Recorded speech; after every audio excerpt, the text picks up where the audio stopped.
Hello friends, welcome to my channel. জিডিএসের first list এক্ষুনি জারি হলো, তোমরা দেখে নাও। এই যে ফার্স্ট লিস্ট এসছে, এই যে জিডিএস অনলাইন ইংরেজি schedule 1 2025 West Bengal. Download, open.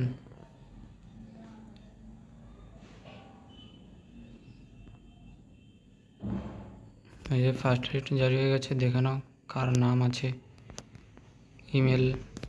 ইমেলে ওটিপি মেসেজ পরে আসবে, আগে লিস্টটা চেক করে নেবে রেজিস্ট্রেশন নাম্বার দিয়ে। এই যে ফার্স্ট লিস্ট চলে এসে, তোমরা যাও তাড়াতাড়ি দেখে নাও। ওয়েস্ট বেঙ্গল সার্কেল এরকম আসামেরও আছে, গিয়ে দেখে নাও। আর আমি আমার টেলিগ্রাম চ্যানেলে এগুলো দিয়ে দিচ্ছি, তাড়াতাড়ি যাও গিয়ে দেখে নাও। ফার্স্ট লিস্ট জারি হয়ে গেছে, পোস্ট অফিস জিডিএসে ফার্স্ট লিস্ট জারি হয়ে গেছে, তোমরা যাও তাড়াতাড়ি গিয়ে দেখে নাও। ফার্স্ট লিস্ট জারি। Thank you.